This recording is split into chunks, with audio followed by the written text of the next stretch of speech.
Well, thanks so much for having me, and thanks for organizing this wonderful conference. I'll get right into it, and I want to talk a little bit about the idea of political norms, where they come from, where they go, why so many people think that we're in a moment of norm collapse. And there's a story that helped me to think about the problem and helped me get my head around it that I want to share with you. It was shared by a philosopher named Alistair McIntyre, and it's based on an actual historical occurrence. And I can't vouch for its accuracy, but I think it's a good story nonetheless and helps us get our head around the concept. So in 1819, when the Kingdom of Hawaii was still an independent nation before it was annexed before the United States, there was a system of unwritten social rules that people called the taboos that regulated all sorts of different kinds of social interactions. In 1819, a new king comes to the throne and he decides that he doesn't like the taboos and he's going to abolish them. And so he does, and nothing else happened. And that's the end of the story. That story is important to me, I think, because it says that when we're in a moment of norm breakdown or rule breakdown, when our unspoken rules are no longer things we can rely on anymore, don't necessarily look to the character of the person who tips over that domino. Look to the rules themselves and ask whether they have the cultural force to maintain their hold on us. Ask whether they're still powerful or whether they become hollow over time. I think our situation, part of our crisis of democracy, is that a lot of our unspoken rules and unwritten habits have become hollow in a very similar way. And I could spend the rest of my time talking about instances of that. Leo mentioned a few of those in his talk at the beginning. The idea that you don't threaten to jail your opponent in a political election until you do. You don't call an election rigged if you lose until you do. You don't steal a Supreme Court seat until you do. You don't try to write a health care bill in secret until you do, and so on and so forth. And also understanding that these eroded norms are part of a pattern in our recent history. I'm old enough to remember when you didn't credibly threaten to default on the nation's debt as a negotiating strategy in Congress, but now that's a thing that we do too. So the way in which we deal with these isolated incidents, through outrage, through exasperation, through shock, I think we have to get beyond that. I don't think it helps. I think it's important to come to terms with living in a post-norm political world, by which I don't mean that all of the norms and rules we count on are suddenly defunct and we can all just kill each other and feast on one another's brains. But I do mean that it has to stop surprising us when the norms we rely on start to erode. I think we need to think about why norms fail, where they come from, and how they're so difficult to build up in the first place. So what McIntyre was trying to get at in his story, I think, is that rules are powerful over us when they have a context that gives them authority, and gives them a hold on us. The way he put it was this. He said, deprive the taboo rules of their original context, and at once they're apt to appear as a set of arbitrary prohibitions. And indeed, the characteristic do so appear when the initial context is lost. So at times of stress, at times of crisis, rules can start to look arbitrary when the context is lost, when whatever it is that gives them authority or force is lost. And that thing that gives them authority or force can be a traditional religion, it can be a political culture, it can be shared myths or stories about our past. But at times of crisis, these things don't have their hold over us. So I think the question for us isn't, why is this or that particular rule fragile? It's what has changed in our context. I think part of it is that the norms that bind us together in politics has to do with social trust. Norms require us to exercise some kind of mutual forbearance, to not use all the power that is at our disposal. Because all the things that I mentioned at the beginning, whether it's refusing to confirm a Democrat's nominee for the Supreme Court or writing a health care bill in secret or whatever we want to pick, all these things are for the most part within the letter of the law. But what unwritten rules are good for are for constraining our power to use our power to the fullest extent on one another.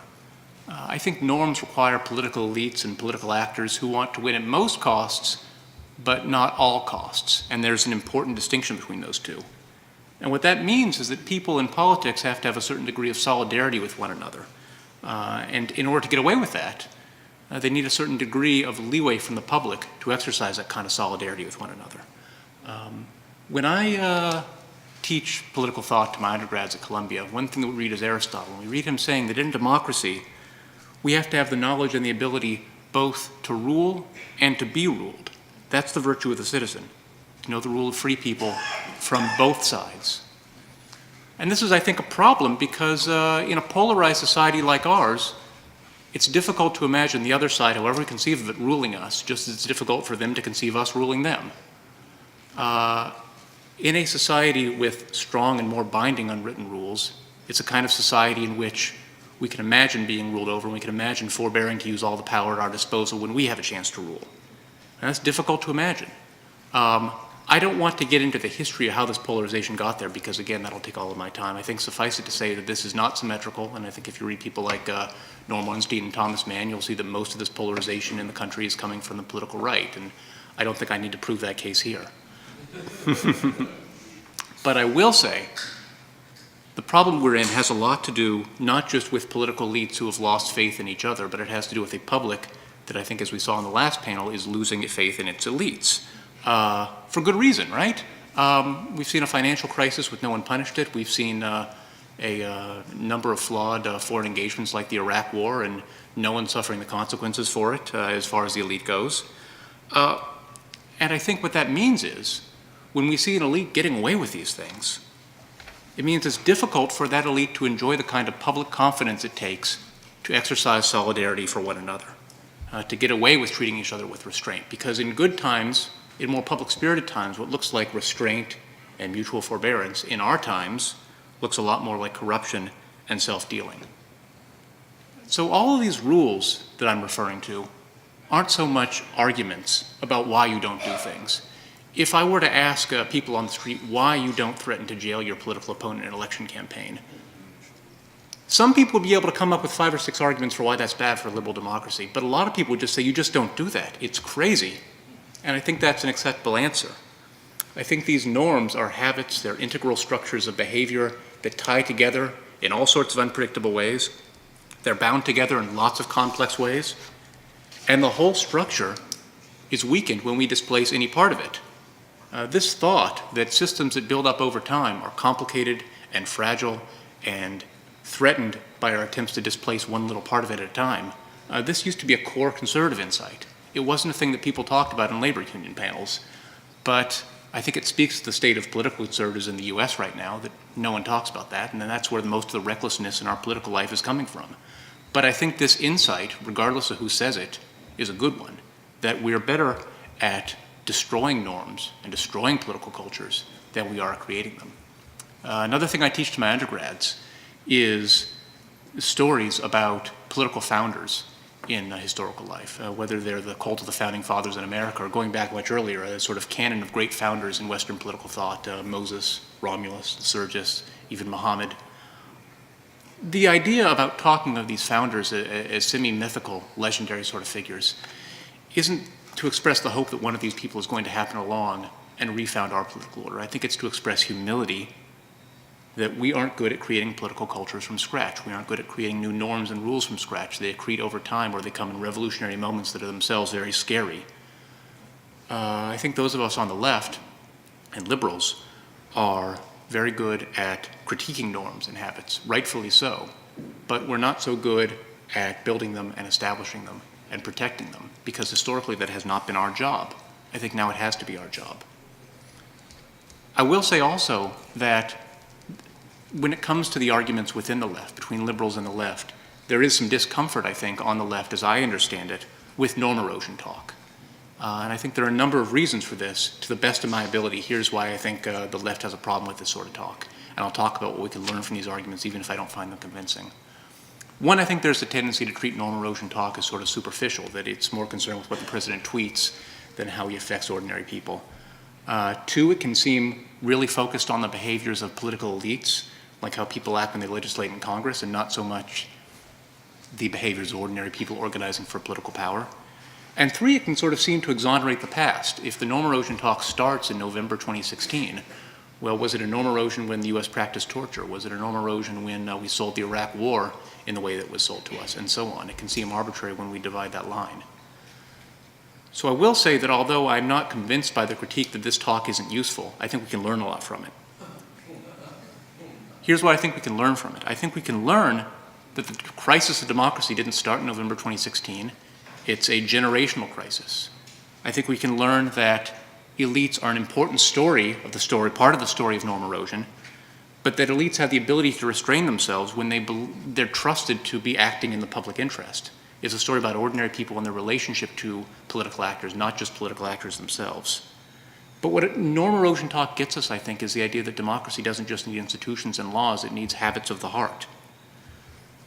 So, solutions. This is the harder part. I think that, in general, when it comes to this problem, we can be guided by a long-term answer and a short-term answer. The long-term answer is that we need to find our way back to a sort of culture in which we have a degree of social trust that people who are in politics can exercise mutual forbearance. In the short term, we have to recognize that this isn't happening anytime soon, and this is going to be a generational task.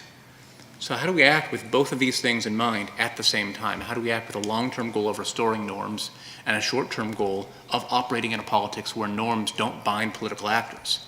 That's really hard, and if I had a better answer, I'd be in Congress or something, but I'm not. But I'll do my best. I'll say 3 suggestions very briefly to close. One, I think we need to recognize the uses of history. I think we need to recognize that reverence for the past is not just a conservative quality, but should be a quality of liberals and the left as well. We need to be better at making myths, by which I don't mean lies and falsehoods, I mean shared stories about who we are and who our heroes are. That's really valuable. Second of all, fighting inequality is not just an economic issue and not just a vote-getting issue. It's an issue of creating a political class that will exercise mutual forbearance. I think it's really impossible to rebuild democratic norms as long as elites are so distrusted. And they're likely to remain distrusted as long as they're capturing so great a share of wealth. Right now, we have a Congress that is considering zeroing out the estate tax. That's not just going to be awful for inequality, it's going to be awful for self-government. Third and finally, enfranchisement. So President Obama gave a speech about the history of the Voting Rights Act and the Civil Rights Movement more generally in Selma in 2013. And I teach that speech to my undergrads as well as a really eloquent example of how to talk about civil rights. But there's a passage that I think gets it wrong. So understand this coming from a place of love when I criticize President Obama. But here's what I don't like. He said, the Voting Rights Act stands weakened, its future subject to political rancor. How can that be? The Voting Rights Act was one of the crowning achievements of our democracy, the result of Republican and Democratic efforts. Well, I think the problem is when we put something like the Voting Rights Act in opposition to political rancor. Traditionally, enfranchisement happens through political rancor and through conflict between the haves and the have-nots. Expanding political participation and enfranchising the people has been tied explicitly in our history and in history of other countries to progressive goals. In America, the movement to expand voting rights was also a movement for a living wage and against the Vietnam War. In Europe, the movements for universal suffrage were movements for a living wage as well, and demands for an 8-hour workday. What this means, I think, is that people in the history of our country and in other countries have treated the fight for expanded suffrage as an economic conflict. People with economic power have always wanted to make political power narrower, and people excluded from economic power have always wanted to make political power broader. Now, I will say, as a liberal, as someone who has notions of common good, this bothers me on an existential level. I think it's a crude way and an ugly way to think about politics, but this is the way that I think we are forced to think about politics in 2017. This is politics when our norms and our rules and our consensus fall apart, and I hate it. But this is where we are. I really sympathize with someone like Edmund Burke when he says that when consensus falls apart, we have politics without all the pleasing illusions which make power gentle, all the decent drapery of life. These illusions weren't bad things for him. They were things that made public life bearable, and it's almost unbearable when the drapery falls apart. But I think we have to come to terms with where we are. We can regret what has happened, and we can plan for the day when the drapery is going to be back in place.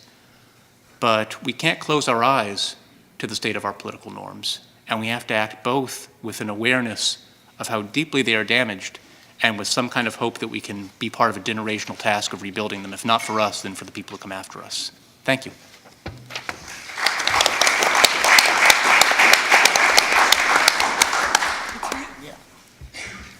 Speak into the mic, please. Yes. Bring that mic closer to you. Bring it closer to you, yeah. Yes. It's okay? This way? Even closer. Even closer? Okay. Okay.